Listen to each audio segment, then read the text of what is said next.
The King's Head Mike and the Mechanical King's Picnic Blanket et al.'s Paul blank Daniel's Mechanical Sundial N for Nerder she rode a toad. Chip Butty's allergic to salt, Tlassot's wrong with Chip. His head swells 10x, excuse me mate, he's allergic to souped up Ford Monday is my favourite time to cry from my eyes. Did I see you Dribble and Sebastian are hard as snails? I see and hear you've got another king coming, the nurse's purse is full of Lego pieces. Pro-salt but anti-vinegar on then, I'll have the man's arse with the protruding turd, please don't think I am not really, here's what you ordered sir. Gur on then, eat it looks so nice but smells horrible and Sebastian are all shredded wheat a minute. What's all this about wheat? I'm allergic to the word allergy, whiz, I don't like it, brings me out of my shell in brown spots or freckles. Hello and welcome there to Fugcast. My name is Sam Langley, and I am, of course, the host of Fugcast. This is the intro, or introduction, to the 34th episode. Do you like it so far? As you can tell, what I'll do my best to make it an enjoyable experience. Coming up, we've got pointless material, fruitless explorations, and unintelligible waffle. Well, not waffle exactly, because that's one thing you certainly cannot accuse me of doing, and that is waffle. But what is waffle? What is the actual definition of waffle, as you might find in an online dictionary? Pipers says waffle means to speak or write at length in a vague or trivial manner. So you see there that is absolutely not what I actually do. Yes, it is sometimes true that I am somewhat vague, and you could also accuse me of being on occasion trivial. What I never ever do, though, is go on at length. No, that is definitely not something that I would ever choose to do. I prefer concision. Yes, I tend to use the bare minimum amount of words to express myself, and whilst the content may indeed be vague and or trivial, you could never say that I'm the sort of person who goes on and on and on. No, you couldn't say that because I don't, and that's completely obvious to anyone who is anyone. That is why people don't glaze over when I talk to them, and they don't look at their phones. Well, they do, of course. They do, of course. Of course they do. Because everyone looks at their phones all the time whilst I'm telling them at length about how terrible phones are. Not smartphones. No, I mean old-fashioned landlines. They're rubbish. And you can only talk on them. And who wants to do that when you can talk to loads of people simultaneously whilst listening to a podcast and posting a picture of yourself looking so hot and looking at other pictures of successful hunks? And did you know that I used to be a successful hunk? I know, it's hard to believe, right? Do people even say hunk these days? Well, let's see. Brannigan's defines a hunk as a large piece of something, especially food, cut or broken off a larger piece. And Tyrrell's says that successful means accomplishing a desired aim or result. Do people still say result? Maybe not. So, okay, McCoy's defines result as a thing that is caused or produced by something else, a consequence or outcome. Interesting. So what is the consequence or outcome or result of you listening to this particular podcast, do you think? And do you think? I do. It's brilliant, isn't it? Having all the thoughts going round and round like the wheels on the bus.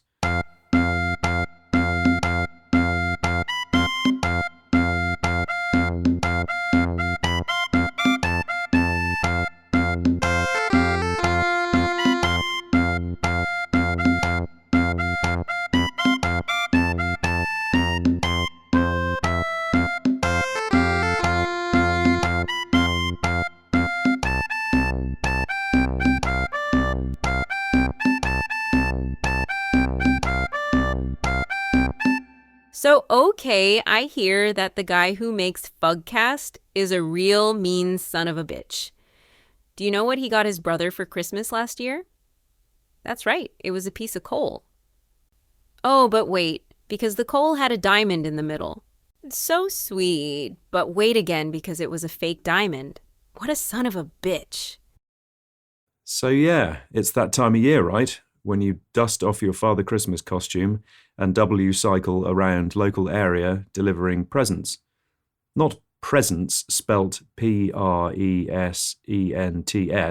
No, presents spelt Presence, as in being in the moment. And so you see your neighbour Roy, and you can see that he is daydreaming, so you shout, "Pay attention!" And he looks so surprised. Then you see that woman from the spa, and she's walking along looking at phone, so you shout, "Wake up!" And she jumps back looking so scared. And then, but hang on, because did you notice that I said W cycle? And what does that mean? I don't know, actually. As I was typing this, I hit the W key on accident, and I thought, oh no, now I will have to W delete that. But then I thought, hey, maybe I quite like it, actually, and people will be confused as to what a W cycle is. I would like you to now relax and imagine that I am your school teacher. I am writing words on the whiteboard. I am writing the word sausage on the whiteboard using a special pen made of sausage. And you notice that my fingers look like sausages attached to a burger palm, attached to a big sausage, which is attached to a great big pile of mash, which is the body, I guess. And what of my head? That is also mash, of course, with eggs for eyes, bacon mouth, and a carrot nose. And I turn round to look at you, and you see that I am crying gravy.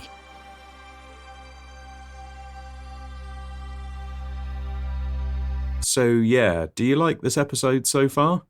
Yeah? What was your favourite bit so far? Was it this bit? This bit is really good, isn't it? It certainly is my favourite bit. Oh yes. It goes downhill after this bit. Do you like sausages to eat? How would you like to win a hamper of winter sausage that will be delivered to your door a few days after Christmas? If you're not in, can we push the sausages through letterbox? Is that okay for you? So if you want to win winter sausage hamper, just write the word sausage in the air with your finger and whisper the word sausage. And don't worry, because one of our agents is watching you, always. And the agent will upload video of you to our database, and we will decide if you can win. And if you don't win, that is totally cool too. There are runner-up prizes of burger meat, scrambled egg in an old shoe, and also a used superhero colouring book. Christmas is coming, guys. Oh yes. And I am actually really looking forward to it this year. Everyone is coming to ours this year, which is a bit of a coup. And yeah, yours truly is on cooking duty. Oh yes, that is right. No turkey this year. No. It is so dry to eat, don't you find? No, this year I will cook sausages, eggs, beans, potatoes, gravy, mash and that, and just put it on the side and people can help themselves. I like to be prepared, so I'll probably cook it all the day before and put it on the side and just hope that the cat doesn't eat it, or the mice, or my uncle. Yeah, he's staying with us for Christmas. I'll make him up a bed in the kitchen, and so hopefully, fingers crossed, he doesn't eat all Christmas foods, which he is very likely to do, BTW.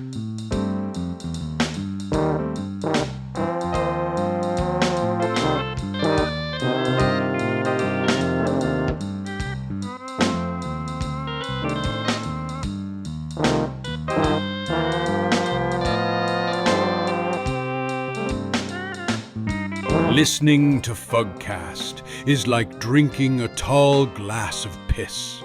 It's not enjoyable at first, but you get used to it.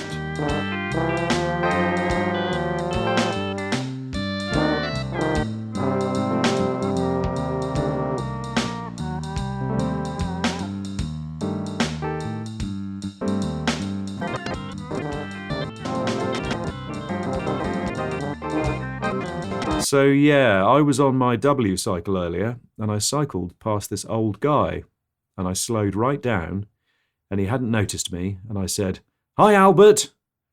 And he turned round, looking so surprised, and said, "Oh, hi there." And his voice didn't sound at all surprised, but he certainly looked surprised, like his eyebrows were so high, like this, and his mouth was open, like this, and his eyes were open, like this. And so I stopped my W cycle, and then I actually said the words, "Is your name really Albert?" I said, "Hi, Albert," because I thought if your name was actually really Albert in real life, then that would freak you right out. "No," he replied, "my name is Sid.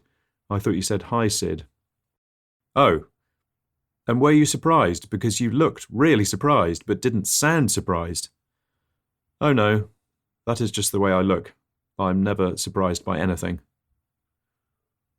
"Really? How interesting. How about this?" "Boo! No, that didn't surprise me." "Have you ever been surprised?" "No, not really."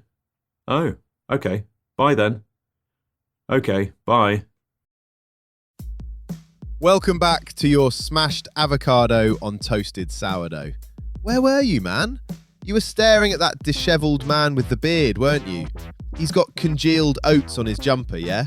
And dried soup in his beard. And some ketchup on his forehead. Yeah? Wicked. I was sitting in cafe earlier drinking a normal old-fashioned tea with cow's milk and 11 sugars and reading an old-fashioned newspaper when I noticed this young, hip guy staring at me. "Can I help you, mate?" I say in my head, and he looks back at his smartphone device. And now I was staring at him. He was so clean-looking. How can anyone be so clean, I thought. Does he not eat porridge with a fork like everyone else? Does he not also have a bowl o' soup at the same time and then make some artwork using forehead and ketchup? And all this is after shower, not before, so we can't wash items off.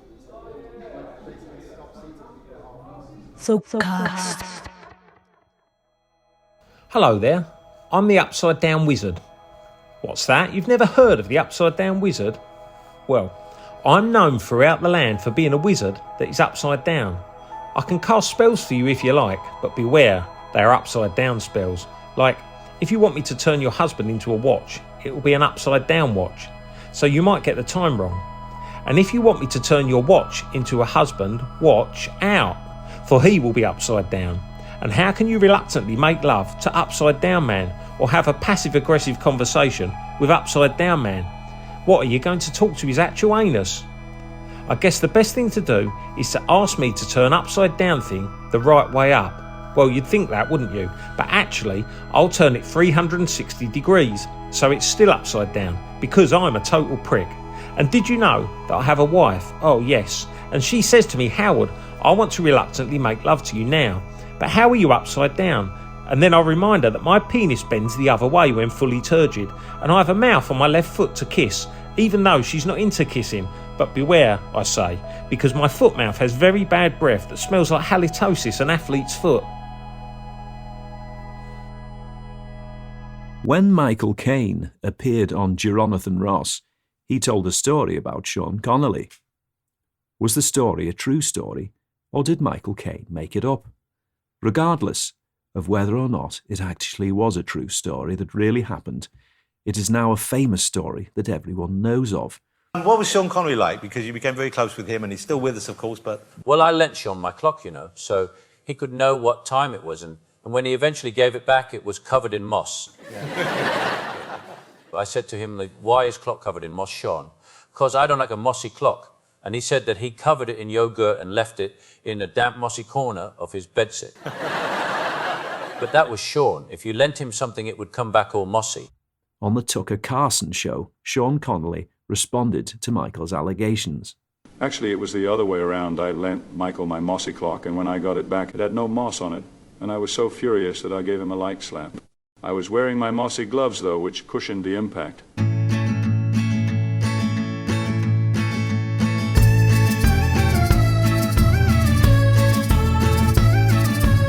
Noches, Parolucho, estás bueno.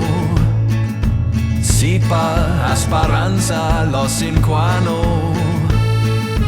Cuando el lienzo separaño, Tito Fuenza Rica es estanzo, Chicho no sé, chuchas muy pequeño gustas en cielo.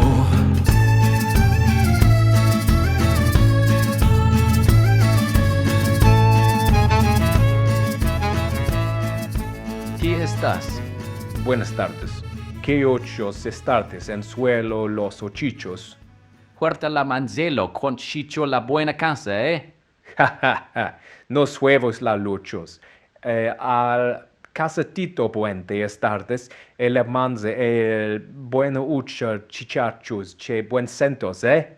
Patato grande? ¿Qué patitos el saudo? Sí, pequeño pepito rico. Y casi granos el mucho patato grando. Sí, pa' allá. Cansalo estancialos, el pipo rico, ¿eh? No, la manzanios, el pipotio, Hermayo pipo estas. Buenos queso de cielos. Está bien, tontablo, ¿eh? Ricardo, Camelo, ¿cómo estás bienos? La huevo ruchicho bueno, ¿Qué pasa, bastardo? A Tito La Fuente, bueno. Muchachos, Bastardo. Buenos y tardes muchos. No sé, está bien la huevos con abajo. Ya, po. No estencios la capito estenso la lochos. Ricante, ritito blanco, nuevo muchachos. No sé, está... ¿Qué, po? Está... Noche extensos, le buenas tardes, el loco grande popito roco, esta... No celebraños, chico malo. Pepite la pico nueva, chancheros, esta... Now then, people seem to think that bit was made with AI, and it was, but only partially. You see, I sometimes use an AI vocal changer to change my vocals. I acted it out, and also I wrote it. What do you think AI can act like that? Do you think AI can write like that? Yeah? Then you haven't used AI, mate, because this is what AI sounds like when it does all writing and acting. Consuenzo, the house is good, right? The W cycle's eyes are already good, huh? You're much more inconstant, the good one. Don't let the heat on the floors, boys. We're leaving the stools. What happened? The 50 brothers, Richard. Don't let the 50.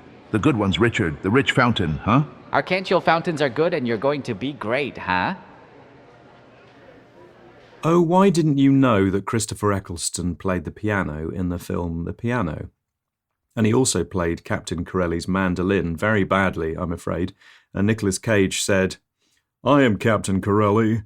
Why you play my mandolin?" And Christopher Eccleston said, "Do you want some?" And he offered Nicolas Cage some popcorn. Because that is right. They were watching the screening of Captain Corelli's mandolin, and they were sitting together. And I always do this. I start writing something, and very quickly holes start to appear, and they are actually portals to different dimensions, you see. Will you go to the dimension where everything is upside down? And I mean absolutely everything, so that it appears to be the right way up to people from that dimension, but it means that you will seem upside down. Or will you choose the back to front dimension, where absolutely everything is back to front, and you will appear back to front? The other dimension you can choose is exactly the same as this one.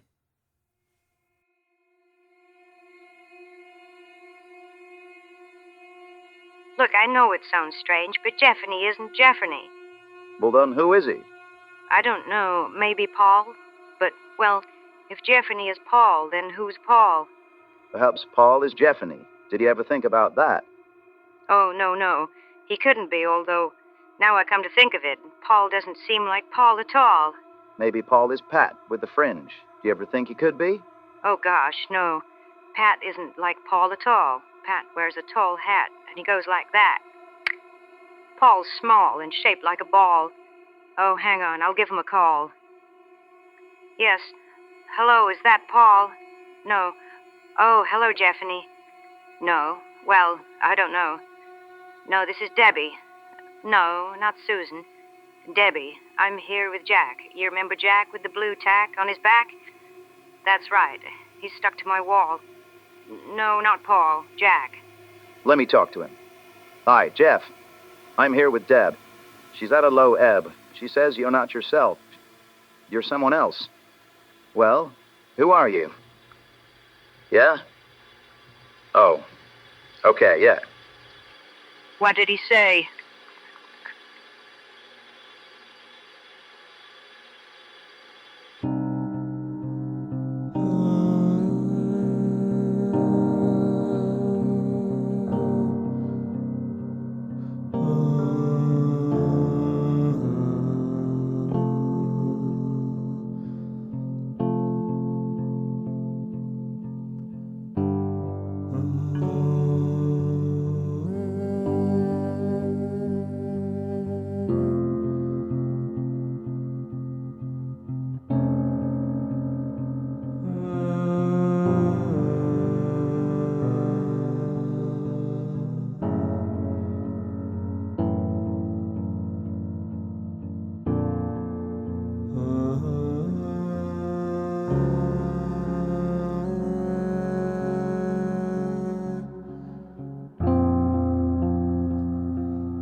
My friend recently lent me his porcelain statue. Of his mother. It's very precious to him, and I really didn't want to borrow it, but he insisted. He said it would look great on our high wobbly table in the kitchen. Now, as you know, I can't say no, so I said yes, okay. And of course, after half an hour in my possession, the statue was in pieces. And so was I with worry, and so was my wife with laughter, and so were my grown-up children with laughter. So I glued it back together as best I could using my special homemade glue that is made from flour and water. And obviously that didn't work very well. So what I did was, when my friend came round to pick up the statue, I poked him in the eyes so he couldn't see very well, and then I handed him the sort of mended statue. But I also tied a piece of spaghetti around his wrist so that I could pull his arm, and he would drop the statue and it would break, and he would think it was all his fault. But obviously the spaghetti snapped, and my friend said, "Why did you poke me in the eyes? And why did you tie spaghetti around my wrist? And good heavens, And then our dog bites his ankle, and he drops the statue, and it smashes or re-smashes on the floor. "Oh no, look what you did," I say. "Your precious ornament, you broke it. I saw that you did." And later on, I give my neighbour, Michael, £7, for it was he that dressed up in a dog suit and bit my friend. Yeah, he always does that. My cracked tin hat lets the wind and rain in. Should I fix it, or is it okay to have cold, wet head? Did you know that Christopher Eccleston, who successfully portrayed one Doctor, that's Doctor Who, yes, he is actually an unqualified doctor in real life. And when his grown-up stepson, Lee, had a bad case of athlete's foot, Christopher Eccleston said, "Yes, I see. You want to put some flour and water on that, mate." And of course, this made it much worse. But he said, "What did you expect? I'm completely unqualified." And when his sister-in-law had a nasty case of thrush, he said, "You want to put some flour and water on that, love?" And she did, and it made it much worse. And he said, "What do you expect?" And when his father-in-law had an itchy ball bag, Christopher Eccleston said, "You want to put some flour and water on that?" And it made it much worse. And he said, "What did you expect? I'm not a real doctor. I just played one doctor on TV years ago. Not for very long either. And he wasn't even a real doctor."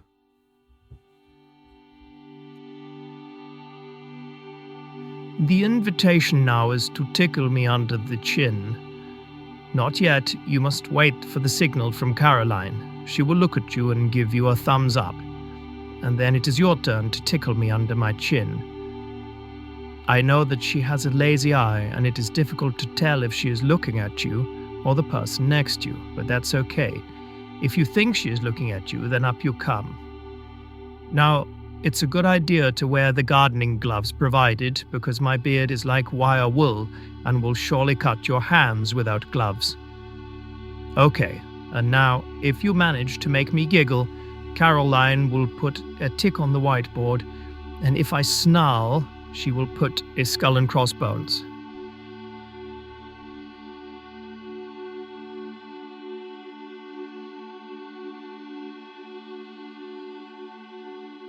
Once upon a time, dear listener, there lived a man, and he was a normal man without any eccentricities.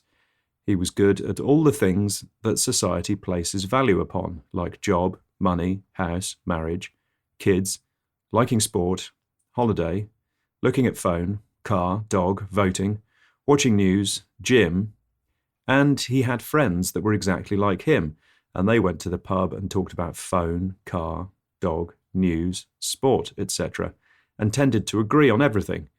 And the man was happy, even though he was a straw man who was made out of drinking straws.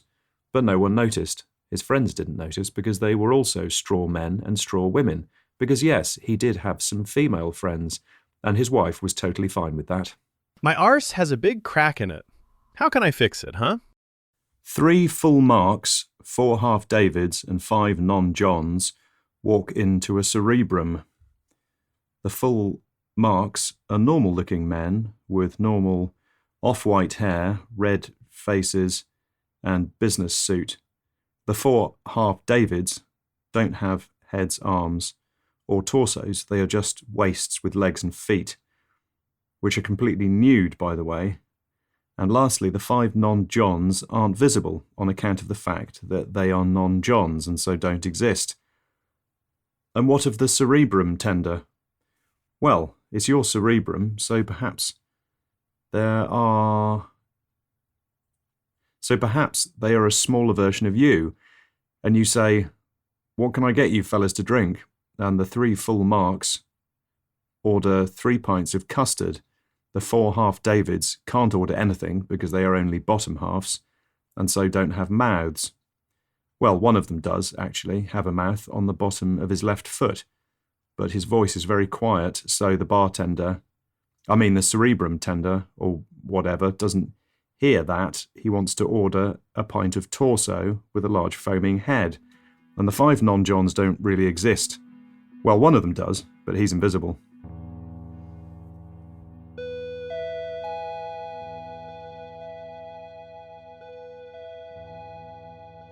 Now, everyone, I would like you to close your eyes and bring your mind inside your actual body. Can you feel your delicious gooey center? Oh, yes. And if you would like to imagine eating yourself, what do you taste like? When I imagine eating my own self, I taste of crayon. And also, I get very worried because if I eat my own self, I could die and I don't know what happens when I die. Do I go to heaven, which is all bright white and everyone is wearing white and has white hair, and God greets me and says, "Yo, ho, ho, welcome to heaven. Come sit on my knee and I will give you a present."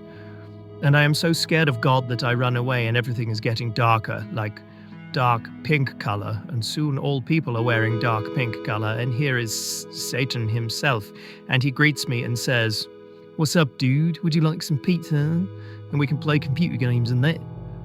But oh no, I hate pizza, and I don't know how to play computer games. Anyway, where was I?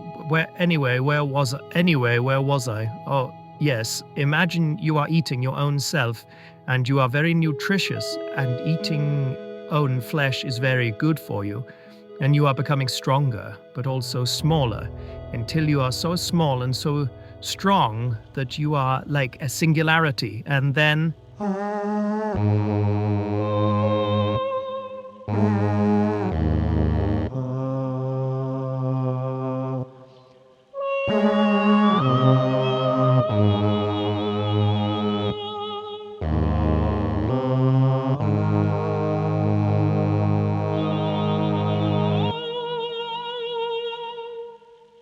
I had a dream that I was being chased by some keys, and then the keys turned into a giant sandwich. And it had a mouth, obviously, the bread being the lips and tomatoes for gums and chopped egg for teeth. And it ate me, and also the sandwich was my twin brother Tucker, who in real life died of natural causes. What does it mean? Keys are used to open things like doors or treasure chests. Here, the key represent your own fingers, which are opening door to giant sandwich. Sandwiches are good to satisfy hunger, but here it is the sandwich that is hungry. Your twin brother, called the name Tucker, is hungry to come back to life and eat you and take your place.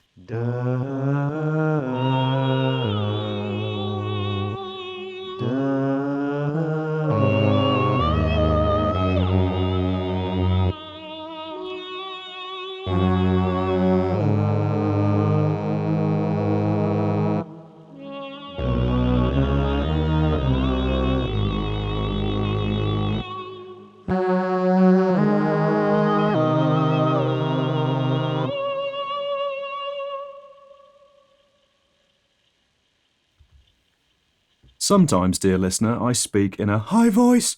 This is usually when I want to give a warning, like to my daughter when she's about to step on a dog turd, or to my other daughter when she's about to step on a dog turd, or to my wife when she's about to step on a dog turd. I say, "Look out, you're about to step on a turd!" And sometimes this works because they are so shocked by my high-pitched voice that they stop still and their eyebrows go up like this, and their mouths open like this, which is useful because then I can check if they've brushed their teeth. And you say, "What, you check if your wife has brushed her teeth?" And I say, "Of course not, she has dentures because she's ever so old." And you say, "Do you think it's funny to have an old wife? Because actually it's totally fine to have an old wife and shouldn't be a source of amusement." And I don't agree, I think it is quite funny. And also, she is very short and fat, which I find hilarious. And that is why I married her, because she makes me laugh when I look at her.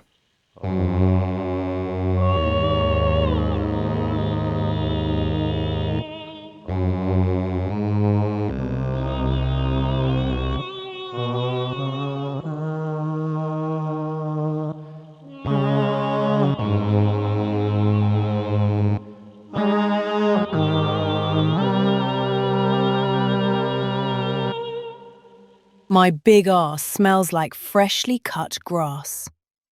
My husband suffers from hay fever and sneezes when I come into room. What can I do? Help! So yeah, I got into an altercation with a little old man the other day. I was riding my bicycle on the pavement, as I always do, because I don't like roads, and I ran over his little old foot, and he said, "Ow, look where you're going, you fat prick." And, well, I wasn't going to take that, so I gave him a jolly good thump. And he said, "Ow, you're not supposed to punch down." And I said, "How else can I hit you? You're far smaller than I. Also, you have red trousers and a salmon pink jumper, which means that you are upper middle class, whilst I am merely middle class. Therefore, I am punching up." My actual arse smells like a normal ass, but my fake ass smells like burning plastic. Hi, it is I. Hi. It is I, Rolin Coliminary, and I am here to tell you of my favourite meal, which is meaty chunks in a delicious jellified gravy. And it has been spooned out of the tin into my metal bowl by my new wife, Susan XXX. Meaty chunks into my mouth using my hands, while my new wife Susan X consumes a beautiful looking origami horse made from a £20 note. Do you like Fugcast? Would you like to help the man that makes it, which is I? Then please give me some money on Buy Me a Coffee. The link is in the show notes. Hello gentlemen and ladies, are you ready to place your order with me? Gents first, as always. Sure enough, I'll have the hot sheep and radish pie with the old fishy mash. And for you, sir? Okay, so I'll have the cold pressed crab and buttermilk pie with the onion mash and some of those mushy onions, so. And ladies now, what will you have to eat, madam? Sure, I'll have the dirty old pie, hot, with the onion mash and the potato peeling, so... And you, madam, what will you like to eat? I'll have the cold turkey neck pie with the cold livery mash. And could we have a jug of milk through the table? Of course, madam. Hot, cold or tepid? The same temperature as the inside of my mouth. Here, put your fingers inside. That's right. Now hold that temperature in your memory. Of course, madam. Would you like a couple of bowls of Monster Munch while you wait? Yes, go on. The roast beef ones, with some of the pickled ones. I was on my electric bicycle earlier, and a serious cyclist on a normal racer bicycle overtook me, and I said, "You're not cheating!" And he gave me the finger. But I said, "You're not cheating," I protested. Too late, he was gone. And then I cycled by a big, tough-looking man, and I said, "You're not a prick." And he threw a brick at me. "Ah," I said, "you're not a prick." Later that day, I was at home French kissing my wife. "Wow, your mouth doesn't taste like excrement," I said afterwards. "Thanks, love," said my wife.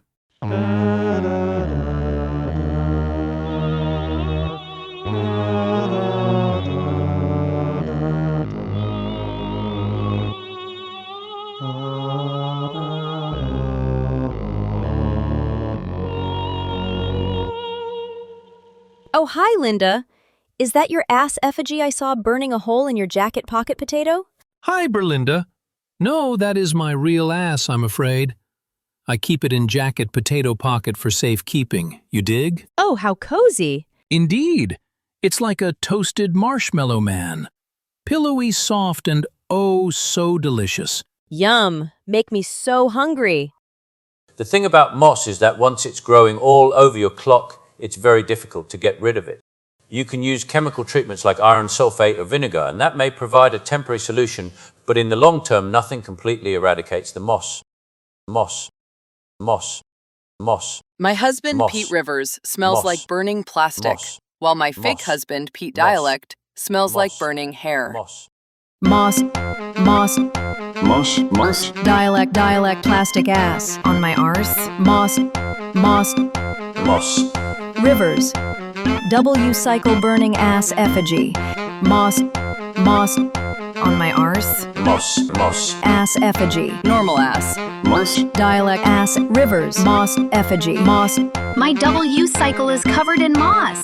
Should I use a vinegar solution or something more stronger? When I reached out to Christopher Eccleston over the breakfast bar, he thought I was trying to steal some of his scrambled egg, and he stabbed my hand with his fork, and I said, "Yaroo, why you stab me? I was going for a handshake, because this scrambled egg is the best ever made by an actor that I've had, and I've tasted Emilio Estevez's eggs. And look, why would I try to steal yours? I haven't finished mine, have I?" And he said, "Oh yes, sorry there," and then went for a number twosies. And while he was gone, I ate all of his eggs, because they were oh so nice. And I knew that when he got back, he would surely duff me right up. And he did, but it was worth it.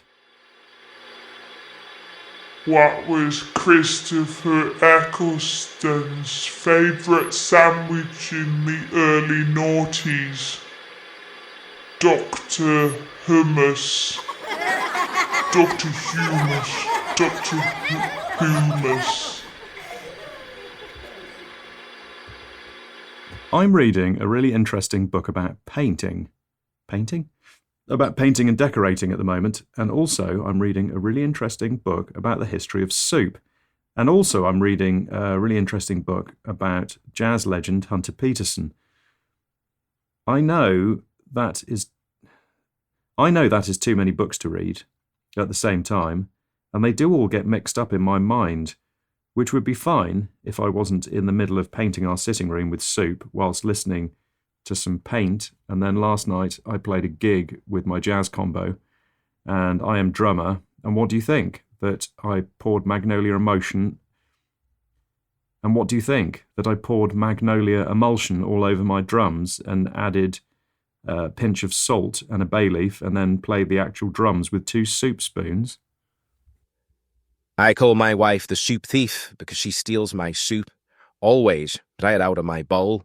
She says, "Look, there's a big white ape in the garden," and I go and have a look, and it was only my Uncle Darren, who lives in the garden. And when I come back and sit down, my bowl is empty, and my wife has orange sheep all around her mouth, and on her tie, and in her hair, and round her eyes. When Christopher Eccleston played John Lennon in the film Norman, he played him as a massive hardnut with a short fuse. And when he played Doctor Who, he played him as a massive hardnut with a short fuse. And when he auditioned for the part of Mr. Brown in Paddington, of course he played Mr. Brown as a massive hardnut with a short fuse. And the casting director said,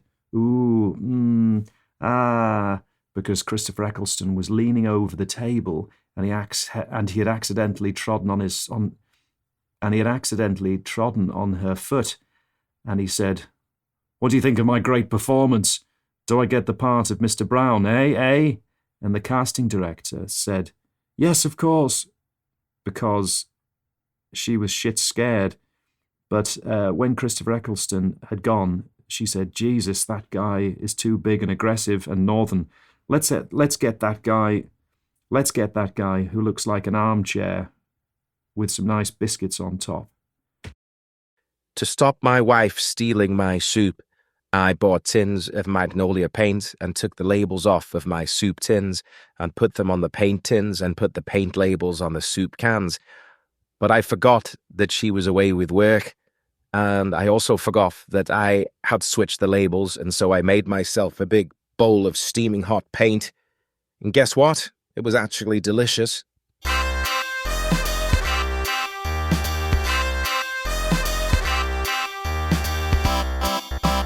What's in your stocking?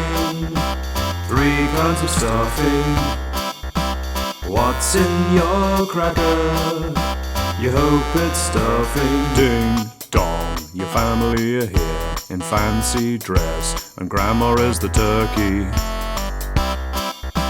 Let's decorate the tree with ham and sausage.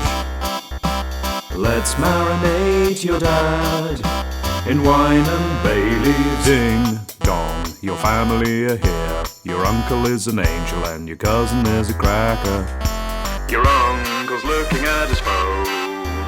Don't pull your cousin, don't do it. Pouring brandy on your dad. Don't pull your cousin, not this year.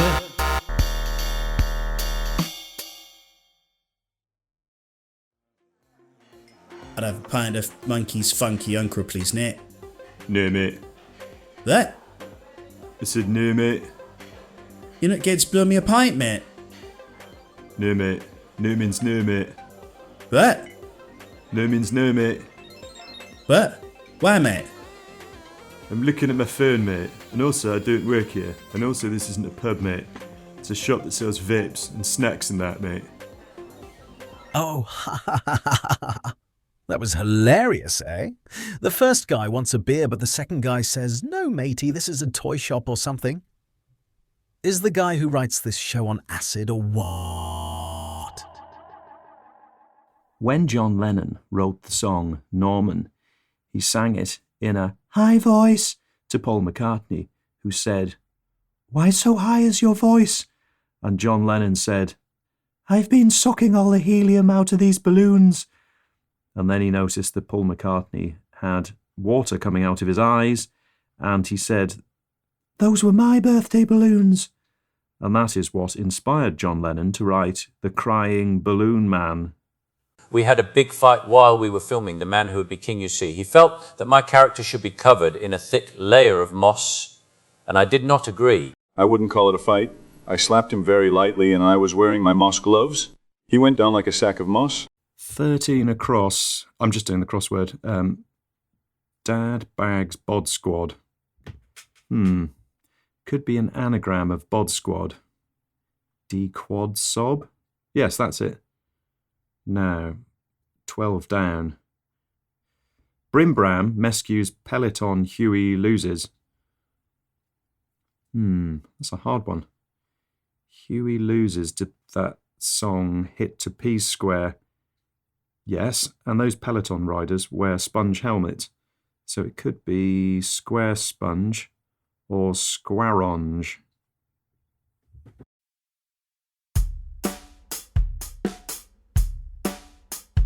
I'm going to give up crisps tomorrow. I'm going to give up crisps, but not today, 'cause I'm not ready to disobey my cravings.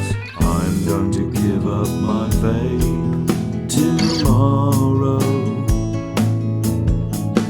I'm going to give up my vape, but not today,